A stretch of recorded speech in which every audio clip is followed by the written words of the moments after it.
Welcome. That's Kevin. I'm Clinton. We're back with more information. We're talking about retiring alone. What if you're single when you enter retirement or your partner passes away during retirement? It could change your financial plan. We've got 6 tips to help deal with that situation. We're going to get into that today, Kevin.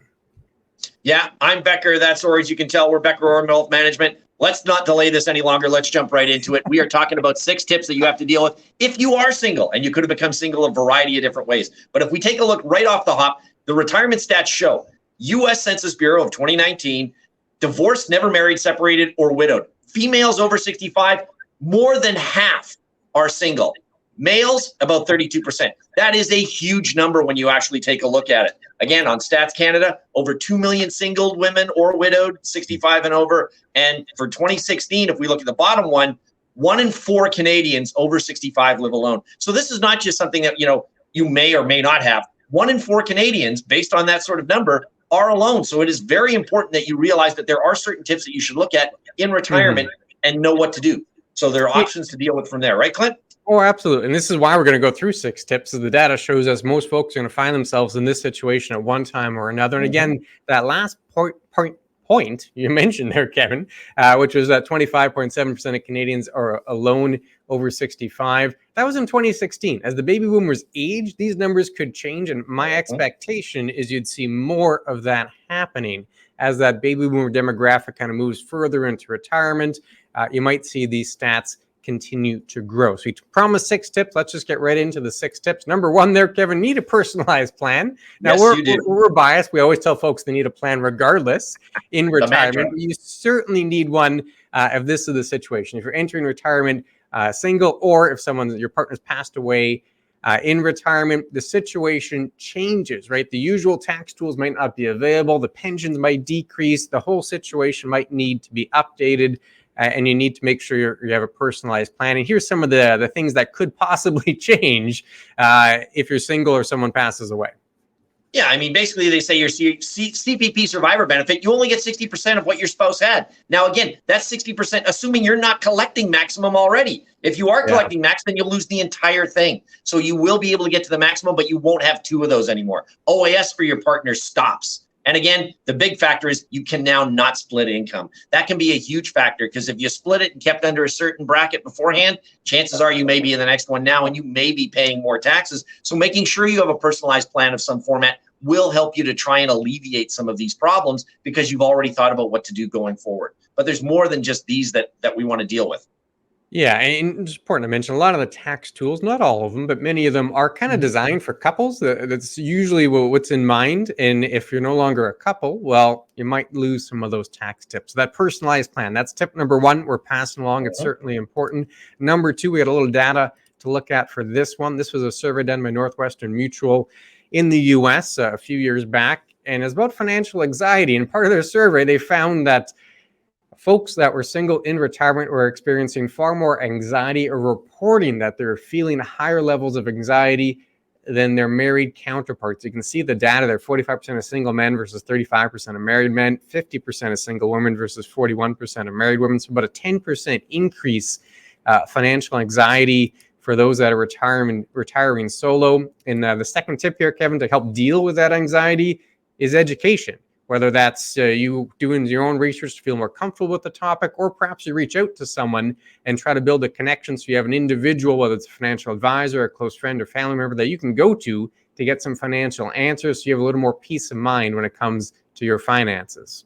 Yeah, and as that comment just said beforehand, I mean, if you notice, when people are in couples, they feel a little more secure. Maybe it's because one person is doing all the finances and the second person feels really good with it, but at least there's somebody to bounce ideas off of and everything else along that line. As we saw, roughly 1 in 2 people, whether it's male or female, once they don't have a partner or they never did have a partner, then that anxiety starts to creep in. So you're correct, that education factor, whether it's on your own or whether it's consulting with someone along the lines of us or a financial consultant of some format, really would be encouraging and will help you to get through any of these problems that you've got going forward.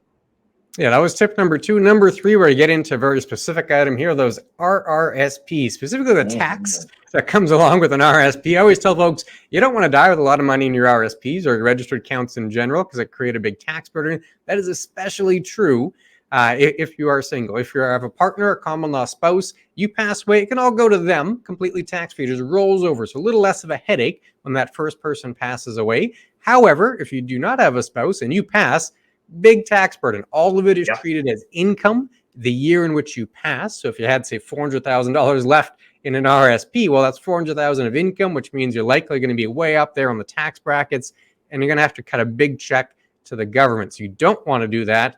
You really want to make sure you focus on decumulating that RSP and slowly winding it down. What would be one way folks could do that, Kevin? Well, yeah, I mean, basically when you're deregistering it, I mean, we've done lots of videos on this, and you want to make sure that you're taking money out of that when you can now, to pay less tax so that you don't have to worry about that tax burden down the road. And that's one of the big factors you want to deal with. So save money that you can, pay the taxes when you can early, and deal with it from there. We have done videos on this. You can find them at our website. You can go to chatwithclintonandkevin.com. There's plenty of aspects there that you can take a look at. We've dealt with this topic quite a bit as to how to save taxes, how to decumulate your RSP going forward, and basically dealing with, slowly melting it down, as we would put it that way. But that, of course, is dealing with point number 3. And in conjunction with point number 3, usually comes point number 4, doesn't it, Clint? Yeah, consider delaying your CPP. This is more specific if you're single entering retirement. If you're a couple entering retirement, could be a little different situation. But if you're single entering retirement, consider delaying your CPP for a couple of reasons. One, you're going to get a bonus. You have a larger guaranteed pension for later in retirement. And number 2, that kind of pushes some of the income back. So you could have a few more years of lower income to help with that RSP, right? So then you have a few more years of lower income where you could pull money out of the RSP at a lower tax burden and start chipping away at that overall RSP burden. So delaying the CPP, tip number 4, and it kind of works in conjunction there with tip number 3, which is decumulating the RSP. Moving along to tip number 5 here, Kevin, I'll throw this one to you. It has to do with housing. Yeah, basically getting the appropriate housing. If you were married beforehand, or you were a couple, no matter what the case may be, you may have a very large house that the two of you looked after and everything else, raised kids, the whole 9 yards. But now if you're down to single, that house may become a problem. Maybe it's too big for you. Maybe, the cleaning aspects, or doing shoveling in the winter, or whatever the case may be, this may not be the appropriate place for you. Also, maybe you want to start hanging around with others. So getting the appropriate housing, whether it's moving to an assisted or a community living facility, whether it's moving to a smaller apartment or even a smaller condo or something, may be the appropriate place for you, because you've had a lifestyle at one way. Now everything's sort of changing. You are single. These are things that you should consider and at least look at. It's not necessarily that you have to do it, but this may be to your advantage going forward, just to maintain that you have more of a handle on everything that's going on, and you're not stuck in the same big scenario that you were beforehand. Yeah, and that could also relate to the financial side of it, right? Let's say you're in a larger home and now you find yourself single. You could sell the house. There could be lots of equity in there, right? Which could help out other parts of the financial plan. I don't think that would be the primary reason, but it'd certainly be one reason that could help out, where you could get a financial benefit. Related to tip number 5, Kevin, tip number 6, I think this applies in all cases for retirees. It's a transition. It's a bit of a change when you're going from working and suddenly now you're retired, and maybe you don't have the same friend group. You don't have the same network. You want to maintain that. I think it's especially true if you are single in retirement, or you find yourself widowed in retirement. You have to maintain that social connection, right? Humans are social animals. We like to interact. We like to talk to people. So maintaining that social network is certainly very important in retirement. Anything you wanted to add to that point?